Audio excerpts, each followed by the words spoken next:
It's Wednesday, August 6, 2025. President Trump threatens to take over the city of Washington, D.C. More talk of the MAGA heir apparent and why Congresswoman Jasmine Crockett is right about something for once.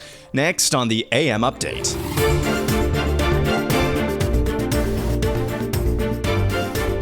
President Trump is threatening to seize control of the city of Washington, D.C., saying in a post on Truth Social, quote, Washington, D.C. is totally out of control. Local youths and gang members, some only 14, 15, and 16-year-olds, are randomly attacking, mugging, maiming, and shooting innocent citizens at the same time knowing that they will almost immediately be released. They are not afraid of law enforcement because they know nothing ever happens to them, but it's going to start happening to them now. The law in D.C. must be changed to prosecute these minors as adults and lock them up for a long time, starting at age 14. The most recent victim was beaten mercilessly by local thugs. Washington, D.C. must be safe, clean, and beautiful for all Americans, and importantly, for the world to see. If D.C. doesn't get its act together and quickly, we'll have no choice but to take federal control of the city. So this stems from a former staffer at DOGE. Actually, I think he's still a current staffer at DOGE.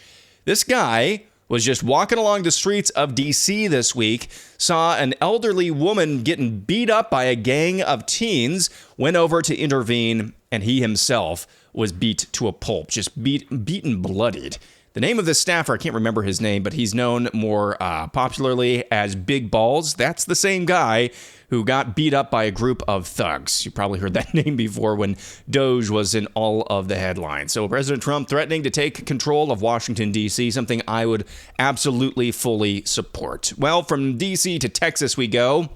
Governor Greg Abbott took emergency action to begin the removal from office of derelict Democrat Texas House members who refuse still to show up for the special session. Amongst the issues legislated during that special session will be the issue of redistricting. We'll have more on that a little bit later. Governor Abbott says he's well within his rights to strip or at least forfeit the chairs of those involved who aren't showing up to work. First of all, Texas is doing what we are allowed to by the law.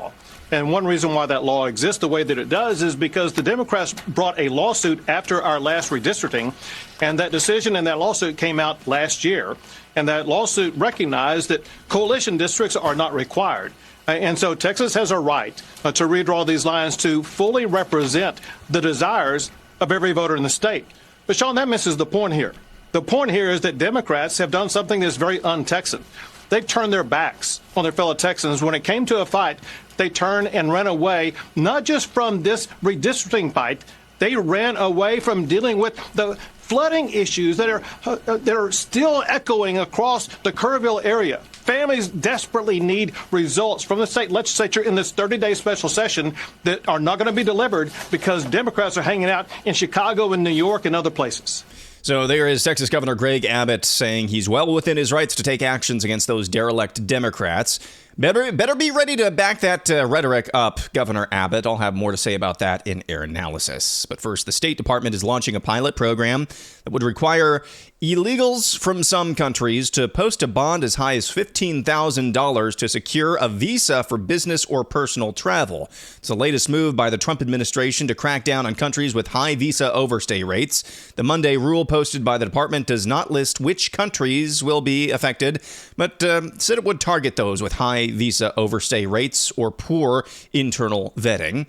Selected countries will be given 15 days notice, and their nationals could be asked to post a $5,000, $10,000, or $15,000 bond. Again, that's something coming from the State Department. Of course, Marco Rubio, he's one of those guys with 9 jobs. He was name-dropped by President Trump yesterday at the L.A. Olympics executive order signing ceremony. President Trump asked again who he views as heir apparent to the MAGA movement. Trump, nice to see you got off the roof all right. Yeah. You said this morning that you probably won't be running for a third term. This weekend, Secretary of State Rubio said that he thought J.D. Vance would be a great nominee. You could clear the entire Republican field right now. Do you agree that the heir apparent to MAGA is J.D. Vance? Well, I think most likely, in all fairness, he's the vice president. I think Marco is also somebody that maybe would get together with J.D. in some form. I also think we have incredible people, some of the people on the stage right here. So it's too early, obviously, to talk about it, but certainly he's doing a great job, and he would be probably favored at this point. So there is President Trump saying both Marco Rubio and J.D. Vance, although he does think it's going to be J.D. Vance. Both Marco Rubio and J.D. Vance would be fine successors to his, don't call it a throne. Those were some comments that he gave yesterday, President Trump gave yesterday when he was not on the roof of the White House. Did you see some of those clips going around? He gave basically a yelling press conference. He was taking a walk on the roof of the White House, on one of the wings of the White House, and just started yelling at the press, and the press was asking him questions. It was quite the sight. Well, there is a noticeable name missing from the Epstein testimony list. The House Oversight Committee expanded its probe into Jeffrey Epstein Tuesday, but former Department of Labor Secretary Alex Acosta was missing from that list. House Oversight Chairman James Comer issued 10 subpoenas to 10 individuals across 4 different administrations, including the Clintons, former FBI directors, and several attorneys general. Acosta, a high-profile figure connected to the Epstein case, served as labor secretary under President Donald Trump's first administration before resigning in 2019. He was not subpoenaed by the committee. Well, why does this matter? Acosta has faced scrutiny for approving a contentious 2008 plea deal, a sweetheart deal, some have said, for billionaire Epstein while serving as U.S. Attorney for the Southern District of Florida, an arrangement that allowed Epstein to avoid federal charges. Epstein served a 13-month county jail sentence with work release privileges after his charges were downgraded to 2 state-level prostitution offenses. As part of the agreement, Acosta also kept the deal hidden from Epstein's victims. A decision a federal judge ruled in 2017 violated the Crime Victims' Rights Act. So Alex Acosta, there's going to be a number of different attorneys general, Merrick Garland, former President Bill Clinton, being subpoenaed by the House Oversight Committee. But one of the people responsible for cutting Epstein that sweetheart deal, Alex Acosta, not going to be subpoenaed, at least not for now, by Republicans in the House. Well, now there's this before the break. Here is Texas State Representative Yolanda Jones. You'll never guess the analog she's making for being forced to come back to the state of Texas to vote on redistricting. And then integration happened and everybody thought they accept us. They don't accept us. They are showing us who they are. We should believe them. And we better have the courage to stand up. Otherwise, we will fall for anything. And in this country, we will be defeated, deported. We will lose all of our rights.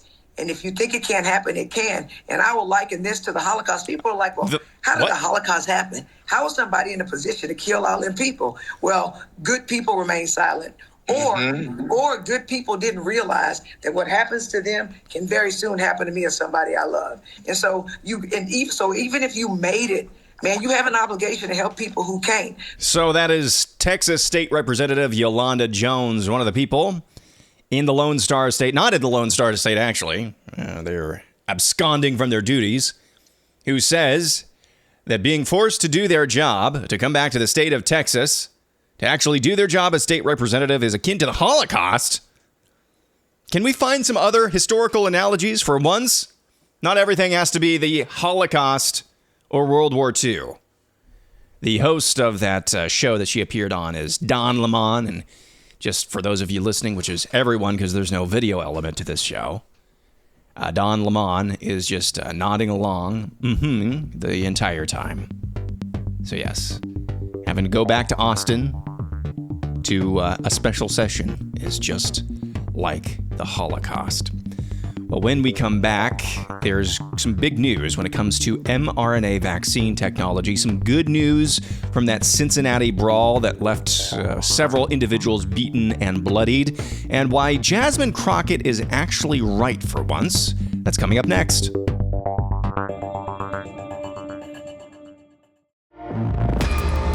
And I believe what they did is they went to the regulators. You know, banks are not afraid of anything but a regulator. They're regulators and their wives. They're more afraid of their wives than the regulators. But the group they're really afraid of is bank regulators. That is President Donald Trump on a long appearance on CNBC's Squawk Box yesterday morning, discussing something related to the banking industry. I'm not really sure what he was talking about how bankers are afraid of two things: regulators and their wives. Well, there's something that criminals should be afraid of, or at least should be in a functioning society, and that is the law. Well, the law seems to be working in this case. The male accused of hitting the victim named Holly during the recent Cincinnati mob attack has been arrested, according to WLWT-TV. Patrick Rosemond, a 38-year-old, was arrested Monday in Fulton County, Georgia, and has been charged with felonious assault and aggravated riot. That's according to Cincinnati police. Rosemond will be transported back to Cincinnati. According to Fulton County jail records, Atlanta police arrested Rosemond, and he was listed as a jail inmate on Tuesday morning. Holly is the woman you may have seen on social media who was punched in the face by a male during the mob beatdown and apparently was knocked out as a result. She recorded a tearful video in which she thanked those who have supported her. She said in the video clip, quote, "It's very humbling that you've sent your prayers and your blessings. It's definitely what's keeping me going." Republican U.S. Senator Bernie Moreno of Ohio last week shared grisly images of Holly's face that appeared to have been taken soon after the attack and showed her with her horrific black eyes and massive bruising. Moreno wrote on X, quote, "This is Holly. She wanted to have a nice evening out with friends. Instead, she got this." So Vivek Ramaswamy, running for governor of Ohio, he also shared disturbing close-up images of Holly's face after she got hit and got beaten down on the ground. We featured some of the comments from Vivek Ramaswamy last week as well. Just a horrific incident, but it sounds like those who are responsible, at least most responsible for some of the terrible injuries, are in the process of being brought to justice. So that is a good thing. Also, this is a good thing. Here's HHS Secretary Robert F. Kennedy Jr., who is suspending the contract for the development of new mRNA vaccine technologies for respiratory viruses. RFK Jr. laid out why he thinks this is the right move at the right time. At HHS, we have a division called the Biomedical Advanced Research and Development Authority, or BARDA. BARDA drives some of our most advanced scientific research. It funds developments of vaccines, drugs, diagnostics, and other tools to fight emerging diseases and national health threats. Over the past few weeks, BARDA reviewed 22 mRNA vaccine development investments and began canceling them. Let me explain why. Most of these shots are for flu or COVID, but as the pandemic showed us, mRNA vaccines don't perform well against viruses that infect the upper respiratory tract. Here's the problem. mRNA only codes for a small part of the viral proteins, usually a single antigen. One mutation and the vaccine becomes ineffective. This dynamic drives a phenomenon called antigenic shift, meaning that the vaccine paradoxically encourages new mutations and can actually prolong pandemics as the virus constantly mutates to escape the protective effects of the vaccine. Millions of people, maybe even you or someone you know, caught the Omicron variant despite being vaccinated. That's because a single mutation can make mRNA vaccines ineffective. Well, better late than never. That's HHS Secretary Robert F. Kennedy Jr. on the suspension of $500 million in funding for vaccine developments he is deeming, and the FDA is deeming, ineffective. What you just heard there, we have only known since about 2022 or so that mRNA technology, and just really in general, the whole theory behind rapidly developing vaccines for emerging diseases is just so fallacious. Diseases mutate so quickly that you're never going to have a perfect vaccine, at least not for respiratory viruses, and I would wager probably the broader disease spectrum as well.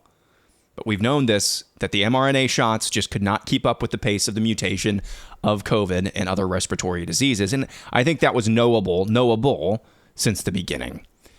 And now here's this. This is Texas Congressman Pat Fallon, who laid out in great detail the other day just the specifics behind why Texas is redistricting and just how unfair, even in a great state like Texas, great for Republicans, I should say, even in a state that's great for Republicans like Texas, the lines for districts are still totally unfair. Well, the Democrats they have PhDs in rhetoric and hyperbolic statements, and that's one of them right there.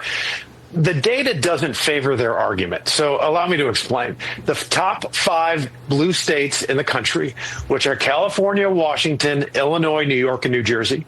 There are 117 congressional seats in those 5 states. The Democrats control 93 of them for 79%. In the top 5 red states, Texas, Ohio, Florida, Georgia, Tennessee, Republicans, there's 104 seats. Republicans only control 72 of those, which is 69%. So the Democrats were very effective at gerrymandering in the 2020 cycle because the Republican candidates for Congress in 2024 got 5 million more votes than Democratic candidates. So we should statistically have somewhere between 230 to 233 seats in the House. We have 220. We almost lost control. So when they talk about gerrymandering, they better find a mirror. Even if we get these 5 additional seats in the Republican, if the map is passed, it's still, the Democrats still have an advantage. This is simply balancing the scales a little more evenly, and it's still out of whack because it'll be 79% to 74. So again, they have no leg to stand on, and they go to their same pejoratives. I don't even like the isms, the ists, and the phobes. I don't even want to repeat what they say. So that is Texas Congressman Pat Fallon laying out in great detail, and I thought it was a pretty interesting explanation as it pertains to Texas specifically about why Republicans are redistricting there. And even after this redistricting plan, which would net, we think, Republicans 5 seats, vaporize 5 Democrat seats in the Lone Star State. It's still skewed in favor of Democrats. And finally, air analysis, slightly acidic, mostly necessary. I think Congresswoman Jasmine Crockett, also of Texas, is right about something for once. Here she is on ABC News, absolutely mocking Texas Governor Greg Abbott. Listen to this. But right now, the governor has decided that he wants to waste more of Texans' resources by deciding that he's going to send out the troopers. And listen, I don't even think that he's going to do that. I think he's just talking. Earlier today, I posted a copy of the warrant that was signed by the speaker, because it's the speaker of the House that can put the call on the House, not the governor. And no one came to get me last time. In fact, it is a cute little warrant that has a cute little frame on it. And so they like to talk a big game, but the reality is that, number one, you have a lot of intelligent attorneys that actually serve in the Texas House. And so they know that there's nothing that he can do outside of the Texas jurisdiction to bring them in. So there's Congresswoman Jasmine Crockett just mocking Texas Governor Greg Abbott and his attempts to bring lawmakers back to Austin to actually delegate and legislate, I should say, over this special session.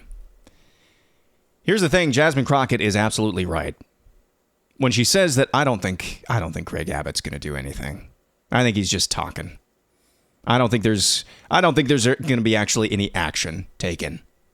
She is absolutely 100%, 200 proof, right on the money. Because if there's anything that Texas Governor Greg Abbott is good at, it's strongly worded letters. In fact, I think he got strongly worded letters, that phrase, trademarked.